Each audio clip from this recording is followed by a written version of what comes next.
Hello साथीहरू, आज म आइरहेको छु लुम्बिनी घुम्नको लागि।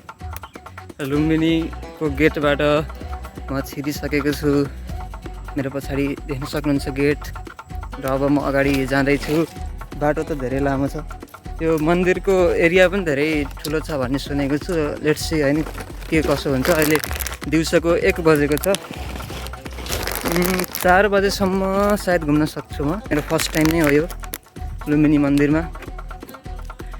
र स्टे ट्युन गाइज। म भर्खरै मायादेवी टेम्पलमा, सरी द्याट्स नट मायादेवी म एउटा मन्दिरमा भित्र भर्खर गएर आएँ। त्यहाँ चाहिँ क्यामेरा लैजान पाइँदो रहेनछ है। मैले त्यहाँ केही गरेको छैन। अनि मायादेवी जाने बाटो चाहिँ बल्ल अगाडि रहेछ। साथीहरू, म भर्खर पुगेको चाहिँ यो धर्मस्वामी महाराज बुद्ध विहार भन्ने रहेछ है। र म बल्ल रियल मायादेवी मन्दिरमा छिरेको छु। यसमा जानको लागि चाहिँ टिकट काट्न पर्दो रहेछ है, नेपाली 20 रुपियाँ एकजनाको लागि। सो म भित्र आइसकेँ र यता मेरो पछाडि छ मायादेवी मन्दिर हो। भित्र ठाउँ चाहिँ राम्रो छ। यहाँ जुत्ता चप्पल खोलेर मात्र भित्र छिर्न पाइन्छ। यो बाहिर एरियामा चाहिँ भिडियो बनाउन पनि पाइन्छ, तर भित्र चाहिँ पाइँदैन। फोहोर नगर्नको लागि त मनाइ जहाँ पनि हुने नै भयो है। फोहोर त कहीँ गर्न नै भएन। मनाइ छ भनेर नलेखेको ठाउँमा पनि फोहोर चाहिँ गर्न भएन। सायद यही होला भित्रभित्र जाने ठाउँ। म जाँदैछु। हेर्नु कहाँ पुगिन्छ। No photo. ओके, म भर्खरै यो मायादेवी टेम्पलबाट बाहिर निक्लेँ है। मायादेवी चाहिँ सिद्धार्थ गौतम बुद्धको मम्मी। अनि यो ठाउँमा चाहिँ गौतम बुद्ध जन्मिनु भएको रहेछ। त्यहाँ भित्र भिडियो अलाउड थिएन, फोटो भिडियो। अनि त्यहाँ चाहिँ गौतम बुद्धको एउटा पाइला पनि हेर्न पाइँदो रहेछ। पाइला जस्तै ढुङ्गामा देखिँदो रहेछ। त्यसैले पाइला, खासमा त्यसले पाइला मानेको हो पक्का पनि। त्यो 100% पाइला नै त्यही हो भन्ने त पक्का होइन होला। त्यसले पाइला मानेको हो। त्यो पाइला जस्तै आकृति ढुङ्गामा देखेको कारणले मलाई चाहिँ त्यस्तै लाग्यो। अनि त्यहाँ भित्र चाहिँ पुरानो घर भनौँ होइन, घर भत्केर बचेको भग्नावशेष अलिअलि केही पर्खालहरू रहेछ। त्यो पर्खाल चाहिँ कतै इँटा जस्तो पनि छ, इँटा नै भनौँ, अनि कतै ढुङ्गाले पनि बनेको छ। त्यो बेलामा पनि इँटा भन्ने चिज हुँदो रहेछ भन्नु पऱ्यो है। अनि त्यही हो। अहिले चाहिँ म यो पोखरीमा छु। सायद यहाँ बुद्ध नुहाएको भन्ने चाहिँ मान्यता छ। र यो पोखरीमा अहिले कछुवा धेरै नै देख्न पाइँदो रहेछ।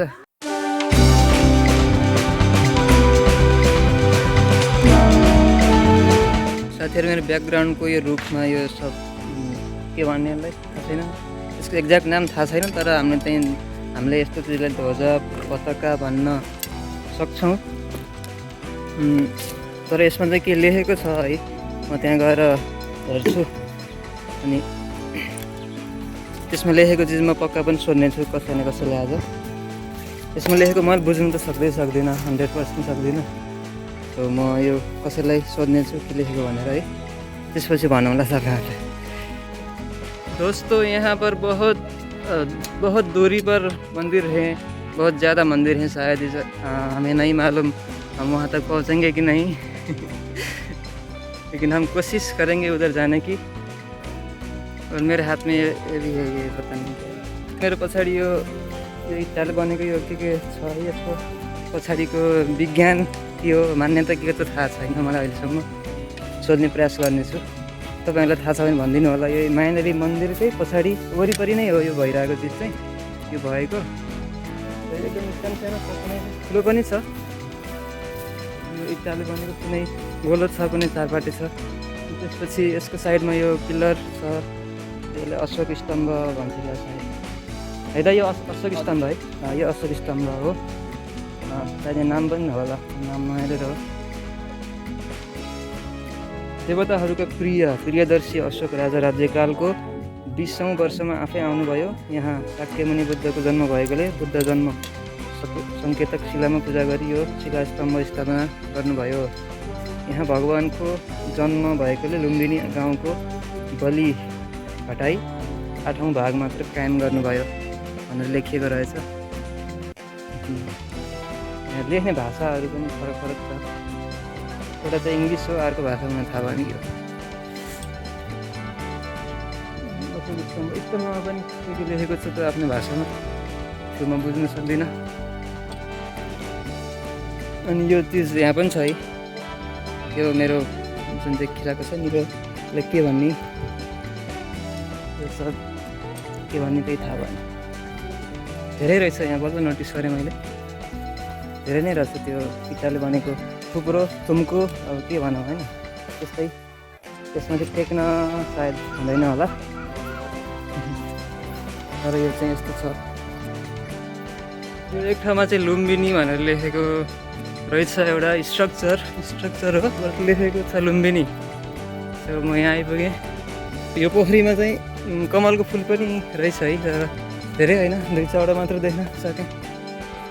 यो थाहा छैन कसको मूर्ति हो, थाहा छैन। यो पोज चाहिँ कतै देखेँ जस्तो लाग्यो। र मैले यहाँबाट देखिरहेको छु एउटा स्तूपा टाइपको चिज, तर धेरै टाढा देखिएको छ यार। हो यति धेरै पर छ त्यो स्तूपा, बिचमा पोखरी छ। आई थिङ्क यो पनि स्पेसल चिज होला जस्तो छ है, तर धेरै टाढा छ। My God.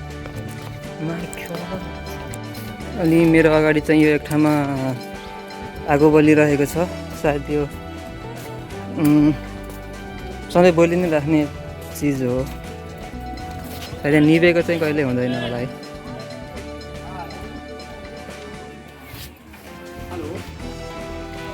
अनि यहाँबाट सिधा अगाडि हो कति टाढा छ यार, बाफे। ढुङ्गामा जानलाई छोटो हुन्छ होला है। अच्छा, विदेशीले people are charging for everything भनेको यही होला क्या। यत्रो पर मन्दिर बनाएको छ, बिचमा ढुङ्गा हालेको छ, ढुङ्गामा पैसा त लाग्ने नै हो।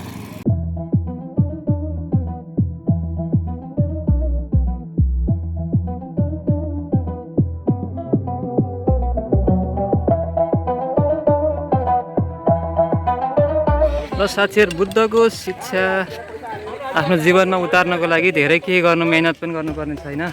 जम्मा यहाँ पञ्चशील भन्ने एउटा छ सिस्टम, यसमा चाहिँ 5वटा बुँदाहरू आफै पढ्नु होला है, यहाँबाट बुझिन्छ मजाले। र धेरै गाह्रो छैन, मात्र यति गरे पुग्छ। अहिले नेपाली भएको नाताले, बुद्ध भूमिमा जन्मेको नाताले कमसेकम यति 5वटा पोइन्ट फलो गर्न सकिन्छ। र साथीहरू, यो जापानिज मन्दिरबाट पनि बाई म यहाँ धेरै भुलेको भए 3 मिनट भुलेँ होला। र यहाँ आएको चाहिँ म 300 रुपियाँ भाडा रिक्सालाई दिएर आएको हो। यो फुल त्यो सब एरिया घुम्नको लागि यहीँ मन्दिरभित्र आएपछि चाहिँ 1100मा घुमाउँछु भन्दै हुनुहुन्थ्यो। ल अब हामी यहाँबाट फर्किसक्यौँ।